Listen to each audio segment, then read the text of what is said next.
In June 2025, the world watched as the United States under President Donald Trump launched precise airstrikes on Iran's key nuclear facilities, Fordo, Natanz, and Isfahan. The strikes marked a dramatic escalation in U.S.-Iran tensions, breaking years of proxy conflict and sanctions with direct military action. Hours later, Trump stunned the world by announcing a ceasefire between Iran and Israel, pivoting from force to diplomacy in classic Trumpian style. This sequence, military strike followed by a ceasefire, sparked fierce debate. Was it a strategic masterstroke or a reckless gamble that could destabilize the region? As diplomats prepared for talks and analysts assessed the fallout, the world held its breath, uncertain if this was the dawn of peace or the prelude to wider war.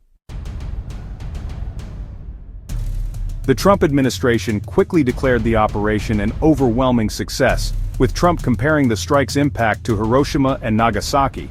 Defense Secretary Pete Hegseth echoed this, claiming Iran's nuclear program was obliterated.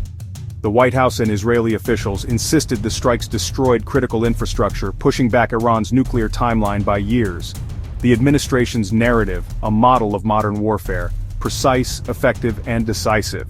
At a NATO summit, Trump reiterated, "It's been obliterated, totally obliterated," aiming to cement a singular truth about the mission's outcome. By immediately pivoting to diplomacy, the administration sought to control the narrative from conflict to resolution, positioning the U.S. as the region's power broker. The White House justified the recent military strikes as a necessary and measured response to what it described as Iran's escalating threat to regional and global stability. Officials emphasized that the decision was not made lightly, but after careful consideration of mounting evidence and intelligence reports. Iran's ongoing support for proxy militias across the Middle East, coupled with its increasingly aggressive nuclear ambitions, had raised alarms in Washington and among its allies. These militias, often armed and funded by Tehran, have been accused of destabilizing neighboring countries and threatening U.S. interests. The existential threat to Israel was central to the administration's argument. Officials warned that a nuclear-armed Iran would not only endanger Israel's security, but could also trigger a dangerous arms race in the region, emboldening Tehran's proxies and undermining decades of diplomatic efforts. After the U.S. withdrew from the 2015 nuclear deal, Iran's uranium enrichment program accelerated rapidly.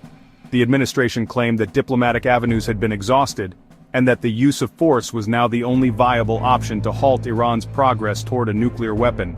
Supporters of the strikes pointed to a series of Iranian provocations, attacks on international shipping in the Persian Gulf, the stockpiling of enriched uranium far beyond agreed